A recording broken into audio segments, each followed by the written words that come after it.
Good morning all of you. Morning assembly के addressing में आज मैं ये बात साझा करूंगा। चीफ जस्टिस महोदय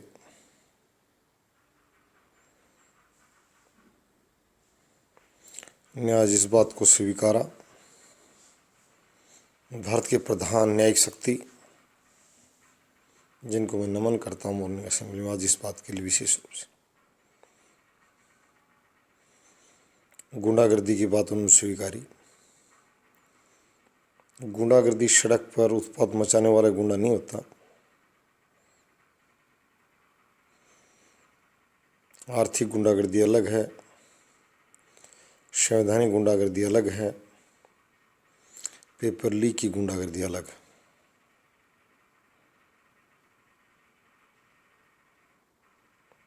अखबार भरा पड़ा है, यदि कोई ये कहे गुंडागर्दी क्या होती है, अगर ये बात भारत का प्रधानमंत्री भी मुझसे पूछे तो अखबार की 25 हेडलाइंस में पढ़कर बताऊंगा इसी का नाम गुंडागर्दी है, जो इस अखबार ने छाप रखा है।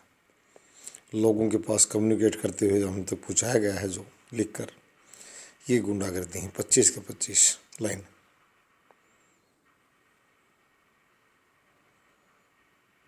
ईडी के सामने वो आई, उसने कहा कि मुझे इसलिए प्रताड़ित किया जा रहा है कि मेरी सास विरोधी दल की राज्यसभा सांसद है।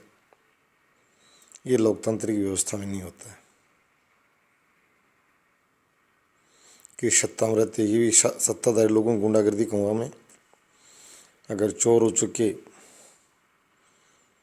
और फ्रॉड पकड़ा जाए तो सभी को पकड़ा जाए। समस्या सामने ये आ रही है, राज्य की सरकार जो केंद्र की हो, लोग करें अपने गुंडों को छूट दे रखी है, अरावली खनन की भी, माननीय सर्वोच्च न्यायालय के आदेश की अवमानना की भी, और हमें पाठशाला में पढ़ा रहे हैं। ये यहाँ की एक सत्ताधारी दल की एक की समस्या नहीं है, पूरे भारत के लोकतंत्र की समस्या है। कभी कहते उस दल के गुंडे, कभी उस दल के गुंडे, और प्रचंड दहल वाली बात हो गई। नेपाल का प्रचंड दहल माओवादी नेता, सत्ता ने किसी ज़माने में उसको राष्ट्रद्रोही ढेर सारी धाराएं लगाकर भगोड़ा घोषित कर रखा था, संगीन अपराधी घोषित कर रखा था, और समय बदला और वो खुद ही सत्ता का मालिक बन बैठा। सबने सलाम किया, उसी पुलिस ने, उसी सेना ने, वहाँ की वहीं व्यापार जगत ने। कभी यहाँ भी वो ना पल रहा, वो ना बढ़ रहा, इस लोकतंत्र में सबको देखना होगा। सीजीआई साहब ने आज बहुत बड़ी बात कही। मैं बहुत दिन से कह रहा था, न्यायालय कार्य को अगर आप जाकर देखें, सरकारी गुंडे झूठ बोलते हैं वहाँ, संविधान दिवस मनाने वाले खुद गुंडे झूठ बोलते हैं वहाँ, और मान्य अदालतों पर मित करते हैं कि हमने ये उल्लंघन नहीं किया है। उन्होंने जजेस से वहाँ भी हमने बात की थी कि इनको कहो कि इनको गिरफ्तार के आदेश दें पुलिस को 420 के तहत। उन जालसाज और डिसरिस्पेक्ट वालों को भरा पड़ा, यहाँ किसी पर ज़्यादा विश्वास करने लायक कुछ नहीं बचा है। इस देश को जगाना होगा, विवेकानंद जी के आदर्शों को लाना होगा। ये हत्यारों को, अपने हत्यारों को आदेश गिरफ्तार न करने के लिए कहते हैं, अपने बलात्कारियों को छिपाने के लिए कहते हैं। और पाठ किसको पढ़ाएं? पाठ ही खुद तो पढ़ लें पहले। क्या आह्वान करते हैं? खुद सीजीआई महोदय ने आज बड़ा निराशा भाव से कहना पड़ा कि disrespect to the court orders by the executive of India. मैं कहता हूँ इस तरह कुत्तों को मारो जो मान्य अदालतों की अवमानना करते हैं, मान्य अदालतों में झूठ बोलते हैं।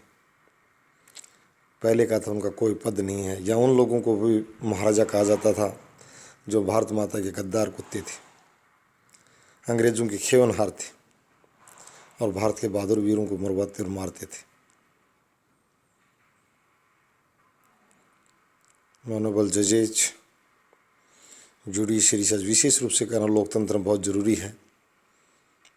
दलों पर विश्वास न जताएं। एक राज्य है जिसमें तो गुंडों को भी उनकी पार्टी के नामों से बोला जाता है, उस दल का है, उस दल का है, यह अब मारा जाएगा, इसकी पार्टी सत्ता से बाहर हो गई। Saurashtra paper leak, Gujarat paper leak, ढेर सारे गुंडागर्दी के उदाहरण भरे पड़े हैं। और भारतीय युवाओं से कहता हूँ, भगत सिंह जी को, सुभाष चंद्र बोस जी के, विपिन चंद्र पाल जी, बाल गंगाधर तिलक जी और चंद्रशेखर आज़ाद जी जैसे आदर्शों संजोएं, कुत्तों और कचरे की न सुने। किसी की काली दाढ़ी, किसी की पीली दाढ़ी, किसी की लाल दाढ़ी, ये बदमाश विदेशी आक्रांताओं के शिष्य हैं और भोली भाली जनता से कभी कुली और कभी कुछ बनकर नाच गा कर भड़वे सत्ता हथिया लेते हैं और फिर हमें ही रोनते हैं। फिर राक्षस से दूर जाकर दांत फाड़ते हैं कि मैं पागल बनाकर यहाँ आ गया। वोट लेने के लिए सब इनके भाई हैं, पर काम देते वक्त सब गैर हैं। उससे में आदेश होता है नली से बाहर आने दो, मत घबराओ मैं बैठा हूँ। तो मैं ये लोकतंत्र की व्यवस्था में राजनीतिक दलों से भी कहूँगा कि गुंडे न पालें और गुंडों को शरण स्थली न बने। यदि कोई हत्यारा मंत्रालय में बैठा है, हत्या की साजिश करने वाला बैठा, तो उस नीच को बाहर कर दो। इस भारत माता के वीर लोगों का साहस मत तोड़ो, इनकी राष्ट्रभक्ति कूट कूट के भरी उसको मत निकालो, उसको पोषित करो। और नारे नहीं, तुम खुद, तुम्हारी शक्ल तो शीशे में देख लो तुम क्या हो। बाद में आना स्टेज में भाषण देने के लिए, पहले अपने को शुद्ध और साफ करके आ जाओ। किसी ने कहा था, एक गुंडा किसी जागरण मंच में आया भारत माता के उत्पाद बिकवाने के लिए, बाद में पता लगा स्वयं ही विदेशी लग्जरी गाड़ी में बैठ कर आते। इस तरह के काले मुंह के कुत्तों को मारो। हमें सच्चे और पक्के देशभक्त चाहिए। हम नंगे और भूखे रहकर भी देशभक्ति के लिए लड़ सकते हैं, देश के लिए लड़ सकते हैं, जी सकते हैं। धन्यवाद।